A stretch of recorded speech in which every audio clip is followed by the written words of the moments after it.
Bluebird, and welcome back to 6 Days of Snow.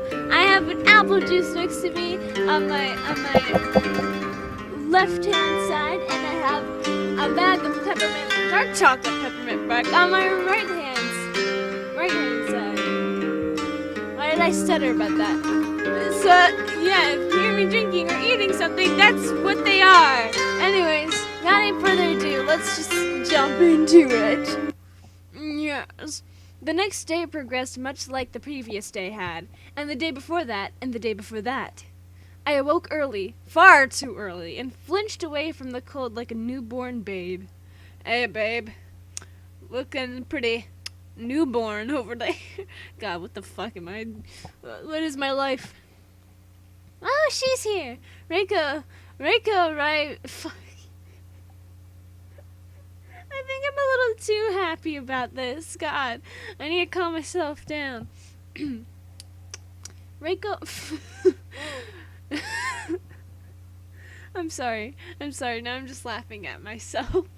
Okay, come on. Reiko arrived at 7:30 to deliver my breakfast, prompt as usual. She didn't linger, but she seemed a touch more cheerful than before.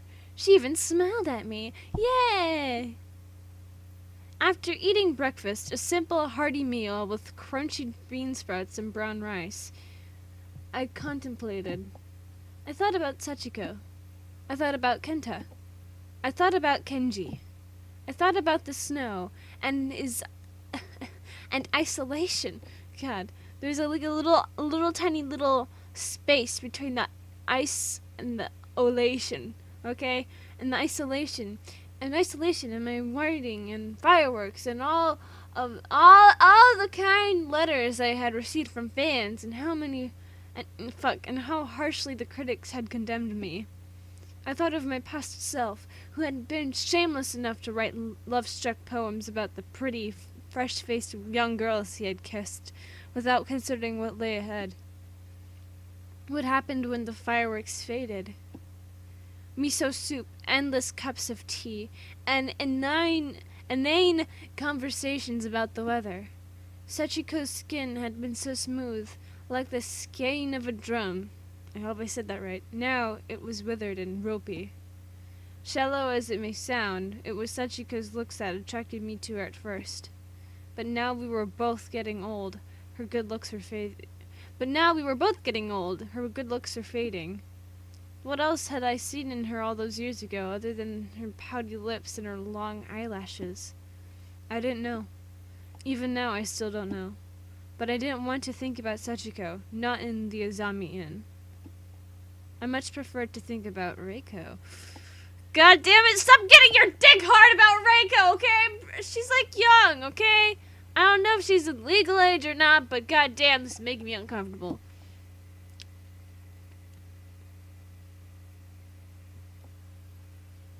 I intended to write about the snow, but I couldn't find the words. Everything sounded too cliché, and not cliché in a pleasant way, like Reiko had suggested, but cliché at its worst, dull and bland and uninteresting.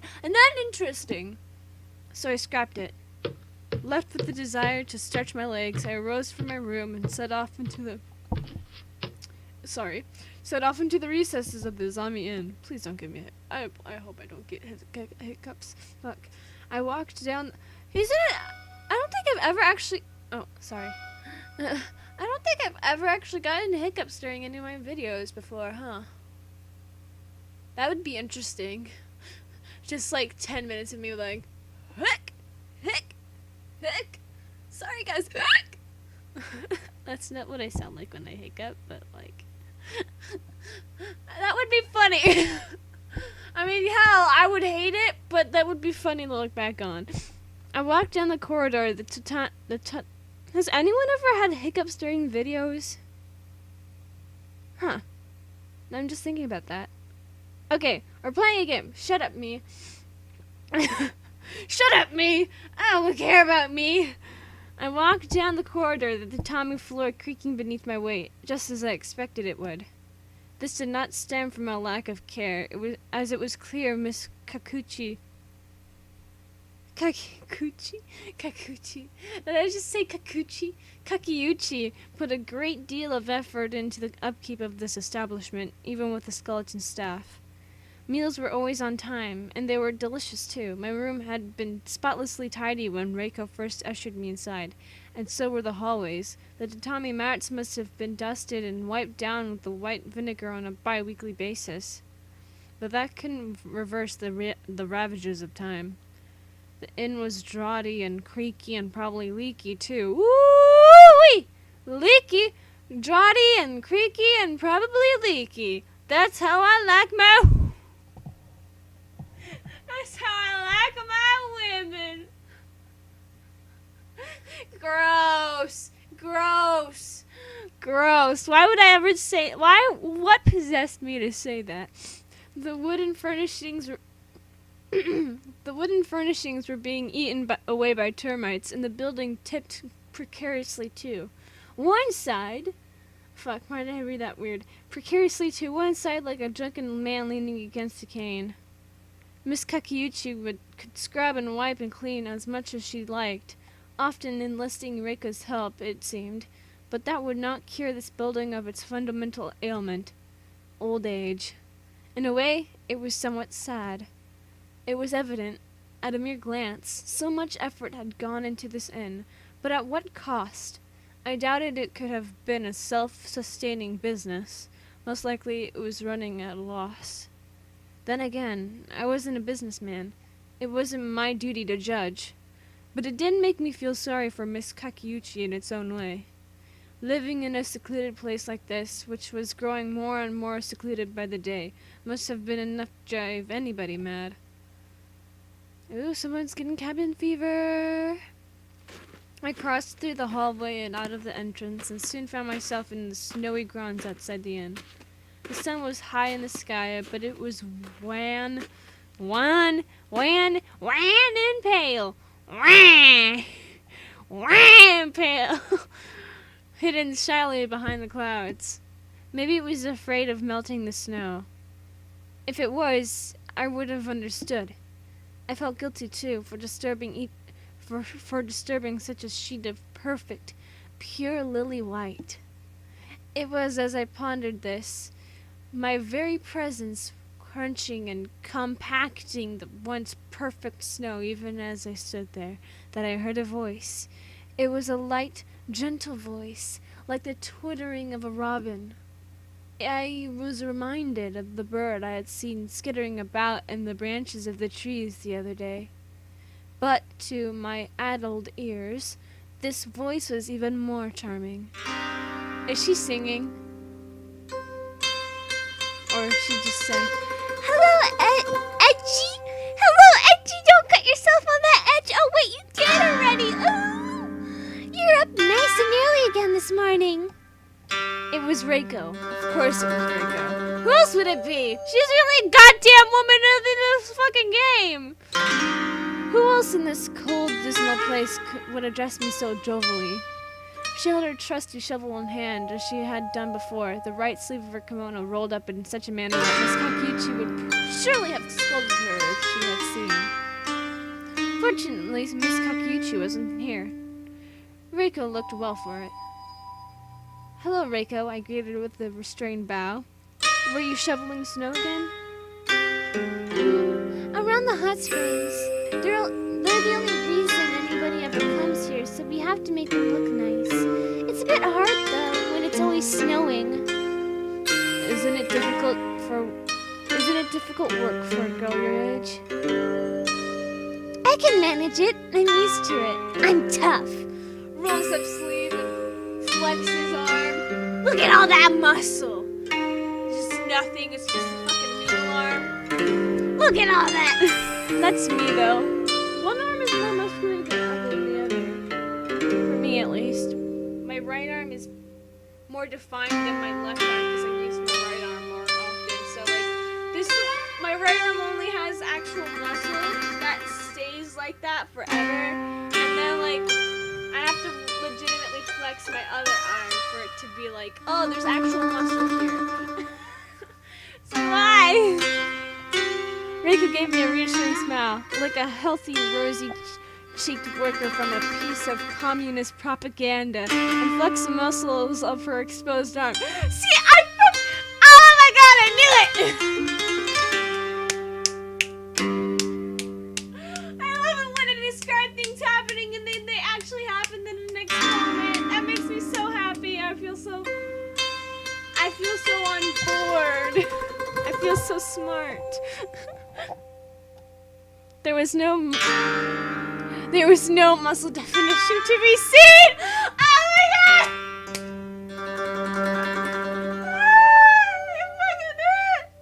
Fucking doodle arm.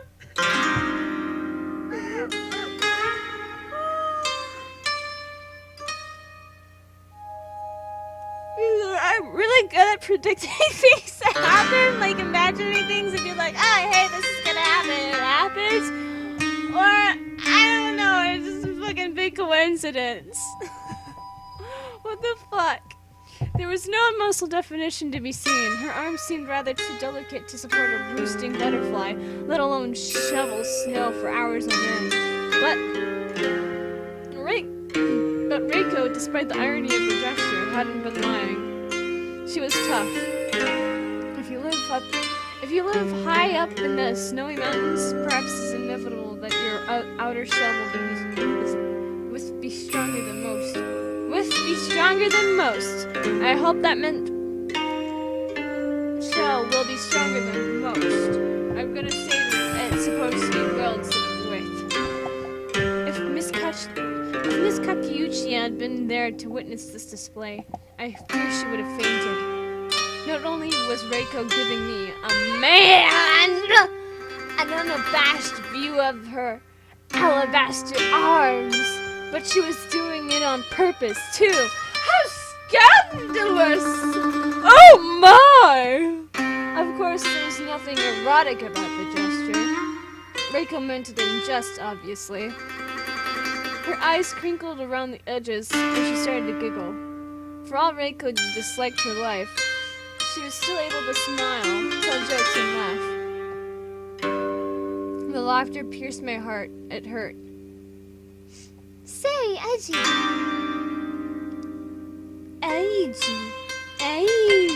I'm just gonna keep saying Edgy because it's easier.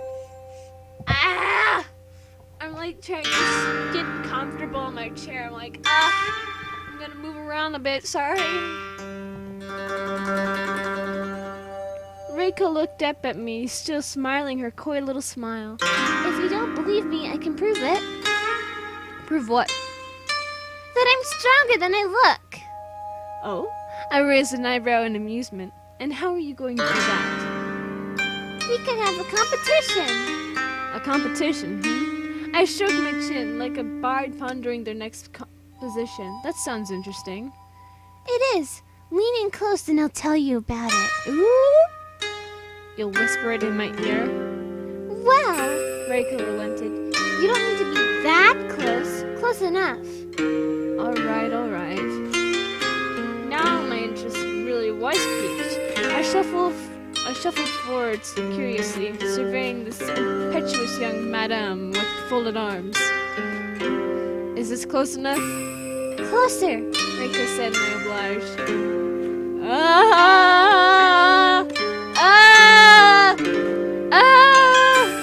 Intense zoom in! Intense close-up! This performance repeated 3 times over, and so I found myself standing a good deal nearer to Reiko than I had ever intended.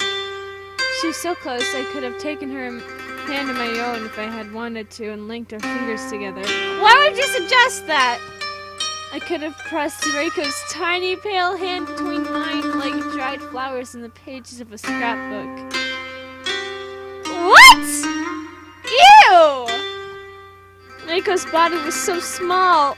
Okay, can we not? I'm uncomfortable. I wondered what it would feel like to touch her. I wondered if her hands would be like ice. If her hands were like ice and her skin laced with snow, then her eyes were big and intense and burning. Just like fireworks. Her gaze held mine unapologetically. She didn't look away, and neither did she hang her head. Her cheeks remained unflushed from embarrassment, colored the lightest shade of rose pink imaginable from the cool wind. I think, she said. I leaned forward a touch more, captivated by every single syllable that fell from her lips. Yes, what do you think? There was a pause, broken by the soft sound of the morning breeze as it stirred her hair, my sleeves. My heart. Ah! Stranger danger, stranger danger! I need an adult! I need an adult! And then... we should have a snowball fight! Thank you! God! And so we did. Reiko put her shovel away, then led me into the forests. She was so enthusiastic about her idea, she seemed half ready to take me by the hand. I wish she had taken it. Ew! Gross! I'm sorry, this is just creeping me out. I was too much of a coward to seize the opportunity for myself. Chris Hansen! Chris Hansen, we need you in here! We need Chris Hansen! Like all opportunities, however, it was brief and fleeting and passed without event. Reiko didn't take my hand, and I didn't take hers. Oh, look! We finally get an image! Instead, she ran ahead in front of me, as much as her kimono would allow her to run, and turned, the wind spilling her dark hair across her white face, begging me to hurry. I tried to hurry, but I was older than Reiko and didn't want to cause myself undue injury. I explained my trepidation to Reiko, and she laughed and called me an old man. I didn't often consider myself old, and this adjective surprised me, but it was fair. Compared to her, I suppose I was. Even as I followed along behind her, kicking a fine mist of snow up beneath my wooden sandals, I knew I was making a mistake. Yeah! Yes, you are, buddy.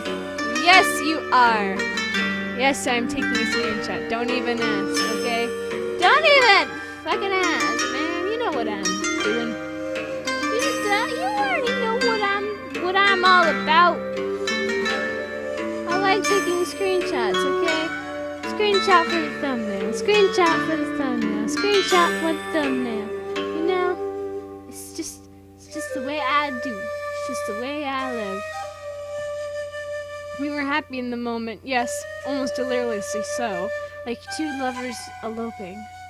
Reiko was laughing as I had never seen her laugh, speaking with ease as I had never heard her speak, smelling brighter than a burning oil lamp. But it was a delicate, tremulous happiness that couldn't last.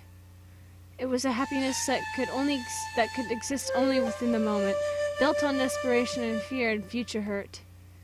Even as we played, Reiko compacting the snow in her dainty hands and hurling the projectiles at me with alarming speed, my heart remained troubled. When her mother found out, Reiko would be in a lot of trouble.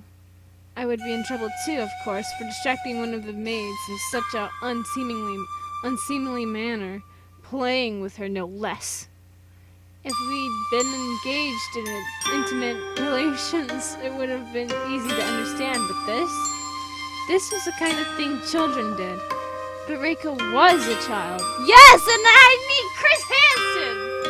That was something I kept forgetting. Yeah! Oh, don't make me call up Chris Hansen, motherfucker. Oh, how easily we can trick ourselves for the sake of simple convenience. Reiko was a child who had been forced to grow up far too quickly. She could be quiet and reserved, and the insides of her arms and her skinny wrists carefully hidden away behind layers of cloth, but that wasn't who she truly was. Beneath the perfect image Miss Kakichi had attempted to cultivate, Reiko was a brilliant, bright, energetic young thing who loved life and derived joy from simple pleasures. Here she would wither and die. She was withering already. The roses in Reiko's cheeks in full bloom as she giggled and ducked and shrieked in the snow would recede when she returned to the gloomy inn that she called a home. Reiko had been born to to laugh and live. She could have done so many things, but she had the misfortune of being born here. What could I do for her? How could I help this funny, cheerful, lively girl whose very soul, her essence, was being drained away day by day? I didn't know, but that spurred me on with yet more energy. I was too old to play in the snow, and my joints were aching. My fingers were trembling. I was sweating from the exertion despite the cold. Exertion despite the cold, and Reiko wasn't going easy on me. She had hit me 4, 5, 6 times, so many times I had lost count. But I didn't stop. I couldn't. Not when she looked like she was having so much fun. I doubt she got to have much fun very much. Fun is important. It's a key aspect of our lives we so often overlook, particularly when we get older. Why should we have fun when we have other more pressing matters to attend to? Family affairs, daily chores, endless work. But Reiko was too young to worry about such things. She shouldn't have worried. I wanted to wipe all her worries away. Hey! This is a perfect image. I will take screenshot, yes. Perfect. Another screenshot material. Just another thumbnail to choose from.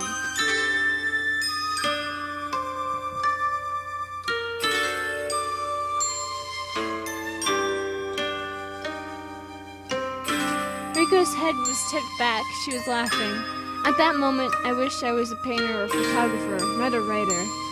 Writers can't capture moments as they happen. They can file images away inside their heads and attempt to recreate them on paper, but no matter how perfectly we try, it just isn't enough. Writers are a nostalgic sort by necessity, I think, always harkening back to the past as we try to relive it, affirm it, adore it, but we can never possess it, not really. When we write, the only things we record are memories, hazy, wavering, uncertain. Writers can never state anything with complete certainty. There's always some margin of error. There are some imperfections that can't be smoothed away, no matter how we try. Perhaps it's true that what they say, another cliche, but it conveys its meaning well. A picture can paint 1,000 words, but a picture of Reiko as she was then, tendrils of hair stuck to her cheeks, her face flushed with happiness, was priceless. I would have cherished such an image until the day I died. Well, we're seeing it right now, and it's pretty nice. Oh no. And where on earth have you been? Miss Kakeuchi's voice was sharp enough to cut steel. Her eyes were just as searing and almost tempestuous in their wrath. My hostess's hands were held firmly on her hips, creasing the material of her kimono. Of her kimono. It was clear she was trying to remain calm and cool, as was befitting of the proprietress of such an establishment, but it was proving difficult. Her chest rose and fell with ill-suppressed passion. It was a passion I hadn't known a woman like Miss Kakeuchi was capable of feeling. But Miss Kakeuchi was made of flesh and blood, just like me. Flesh and blood. Just like her daughter. Reiko must have inherited her pretty emotions from someone. Could her mother have been that source? But unlike Reiko's, Miss Kakeuchi's emotions simmered beneath the surface like a volcano. They were unpredictable, and all the more terrifying for it.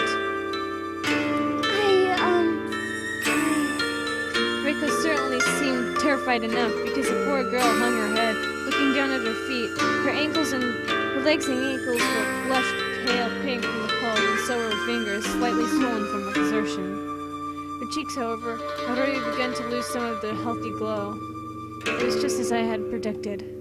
Miss Kakeuchi didn't give Reiko further chance to explain. Instead, she swept forwards, her sleeves fluttering, and took hold of her daughter's wrist so tightly it must have hurt. Reiko whimpered. You should have been by the hot springs, clearing away the snow, said Miss Kakeuchi. Contrary to obvious anger, her voice had dropped in volume. Can you imagine how I felt when I went out to check on you, only to discover that you weren't there? Did you not stop to think about me? Reiko shuffled. I did clear away the snow, though. I put the shovel back. I don't care about the snow! Miss Kakiuchi exclaimed. I was worried about you! I was searching all over! I didn't think I was gone that long, Reiko replied, her voice hushed. But it was the wrong thing to say. Miss Kakiuchi's expression twisted horribly. Oh, goddamn! So her face no longer looked like a human's. Rather, it looked some rough, crude, glassy facsimile made with clay, the eyes and nose and mouth gouged out by clumsy and expert fingers. What? For all the negative opinions I had about Miss Kakiuchi, I never once thought she was ugly. She was unsettling, yes, cold and remote, like the location of her inn, but not ugly. She was too fair-faced despite her age, and her short hair framed her features most charmingly. Hers was a simple, understated prettiness, tarnished somewhat by age. But she was not pretty at that moment. In fact, it was quite the opposite. Not gone for that long, Miss Kakiuchi repeated, her eyes narrowing into slits. I was searching for half an hour for you. A whole half hour! Well, half an hour is not that long, really. It takes longer to walk to Higashikawa. Half an hour is long enough. When you're a mother, half an hour is ample time to wait for your wayward daughter, worrying she might never come back. Why on earth would you think that? Don't you trust me? It is not a matter of trust. I worry because I love you, and I know how flighty you can be. You've been like this ever since you were a child. But I'm not a child anymore. You are a child, Reiko. You're my child, and I want to keep you close. I want to keep you safe. But half an hour. A lot can happen in half an hour. Don't you remember what happened when you were 12 and you went for a walk in the forest? Miss Kakiuchi paused, her shoulders heaving with emotion. It must have been a painful memory, one that I, a relative stranger, should not have been privy to. You said it would only be a short walk, that you would stick to the path, but you broke your promise. You strayed and you got lost, and I was waiting for you for hours and hours. I had to call the police, and they went out, and they sent out a search party. I was worried, I was terrified that they'd find you buried beneath the snow, half frozen to death. That was a long time ago! Reiko tried to counter, but her voice was trembling. It isn't the same! It was not that long. You're not as old as you like to think. But it's different. I came back this time, said Reiko. I came back and I'm here now, and you could see me and talk to me and touch me, so why are you so worked up? Worked up? Miss Kakiuchi repeated her daughter's inquiry, her eyebrows raised to arches. I was making myself sick worrying about you, and this is what you have to say for yourself? You don't even apologize? Mother, No, I don't want to hear it. I don't want to hear you answering back, Reiko. It's unbecoming and supremely irritating. You're in no position to reason with me. You should be asking for forgiveness. Forgiveness for what? For being a bad daughter!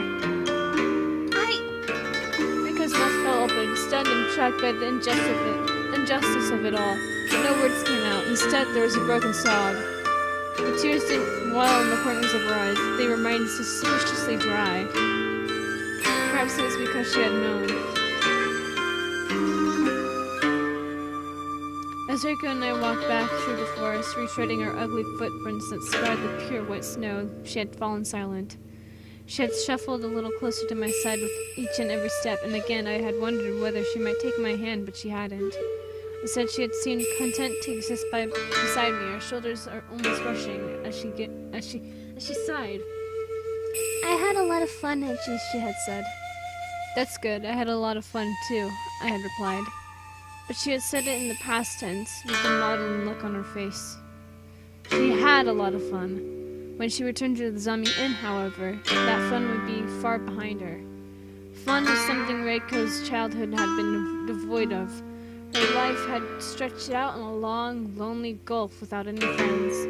I'd been silent up until now, anxious my interference would make matters worse. But I couldn't remain silent any longer. Reiko isn't a bad daughter, I said. It was a simple statement, but it was enough. Miss Kakeuchi didn't let go of Reiko's wrist, but her grip slackened. She turned her head, looking at me with an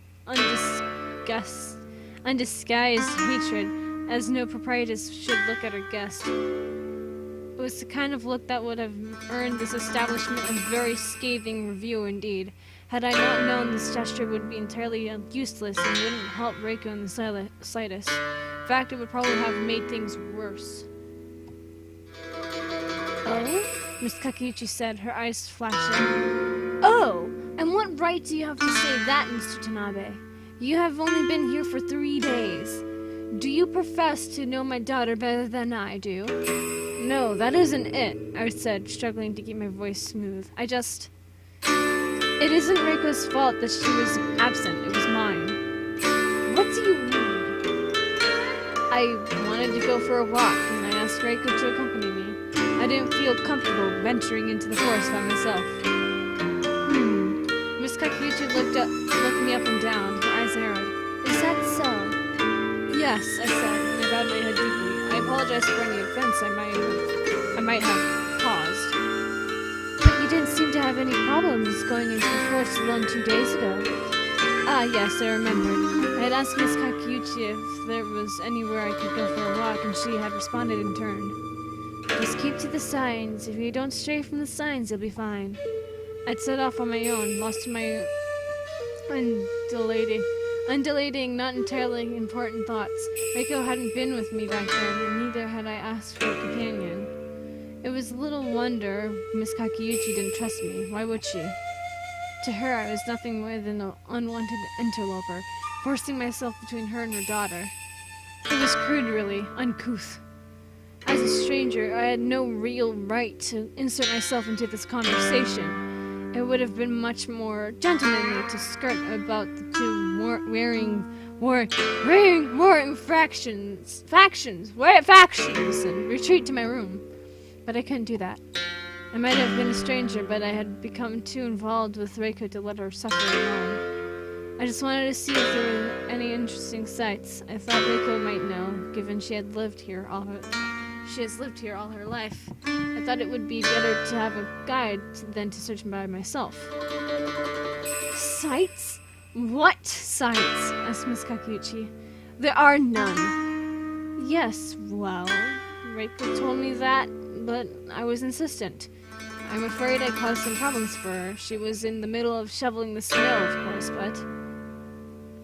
You mean to tell me you took advantage of her? Miss Kakeuchi pressed. Her grip on Reiko's wrist grew weaker and weaker. Weaker and weaker. Fuck. You forced her to accompany you against her will? I didn't see it like that at the time, I confess. I mean, I am paying you so. You are paying for food and board, Miss Kakeuchi sharply. Said Miss Kakeuchi sharply. Not my daughter. Reiko isn't for sale. Her time is rather more expensive than anything you could hope to give me. Yes, I realize that now. She's lucky to be cared for so deeply. I see now that I can't compete. Of course you can't, said Miss Kakeuchi simply. How could anybody compete with a mother's love? Well, quite. Miss Kakeuchi sighed as though she had a headache and let go of Reiko's wrist. The young girl whimpered, rubbing it with her right hand. Reiko's head was hanging, so I couldn't clearly see her face, but perhaps that was good. I knew she wouldn't be smiling, not like she had earlier. I feared this confrontation had knocked all the joy out of Reiko, like just being beaten from a tatami mat. What if she couldn't bring herself to smile around me again? Her mother wouldn't have approved of it, I was sure. Her mother didn't approve of much. I appreciate that you were trying to do your duty as a good host, Reiko, but you don't need to listen to everything the guests say. You have more than enough work to be getting along with. Yes, Mother. And as for you, Mr. Tanabe, said Miss Kakiuchi, straightening up, I think you should keep your distance from my Reiko. The possessive Miss Kakiuchi used to bother me. She spoke as though she was daring me to lay another finger upon her most prized possession. I wanted to tell her that Reiko was not a possession. She was her own person, and not nearly as helpless or immature as Miss Kakiuchi seemed to give her credit for. But I didn't think that would have done any good. Perhaps Miss Kakiuchi could not recognize Reiko desired independence because she had nursed her as a baby. In her eyes, Reiko would always be a little girl. Not just any little girl. Her little girl. And mothers always know best. I apologize, I said again, bowing my head because there was nothing else I could do. I didn't want to come between you. I can see now it was wrong of me. Quite wrong. Indeed, it was, Miss Kakiuchi archly. Why do I keep missing the sad in that part? Fucking hell! Indeed it was, said Miss Kakiuchi archly. I know Reiko's pretty, but she's far too young. She doesn't have any experience. If she's charmed you, I'm sure it was inadvertent. A sniff. If you're after the attentions of a pretty young girl who flirt with the other maids, talk to Yoshiko or Miyako, but leave my Reiko alone. And there it was again, the possessive. My. I could see it clearly, though Miss Kakiuchi was no longer clinging to her daughter's wrist. There was a bond between them far stronger than that tenuous thread from folk legend, the red string of fate. This was no string. It was forged from iron. Hey, we unlocked the 4th day. Oh boy. What? No, you can't just introduce me to a new character. No, go away, be gone, thought, no, I know. Well, she is pretty, but be gone, thought, I have to save you for the next episode. God damn, okay. Well, guys, that's gonna be gone, thought. Be gone. I keep using that phrase so much. Like, whenever I'm moving stuff, I'm like, be gone, thought. Like, I keep doing that. I don't know why. I guess it's just fun for me to say. Like, I use it all the time. Like, moving something away, be gone, thought. Putting dishes away, be gone, thought. Putting books on my bookshelf, be gone, thought. Like, but anyway, guys. If you guys enjoyed this episode of 6 Days of Snow and you would like to see more of this game, and obviously meet this character, then leave a like down below, leave a comment down below, share with your friends, subscribe if you haven't, ring that notification bell, and remember, die safely. Bye-bye!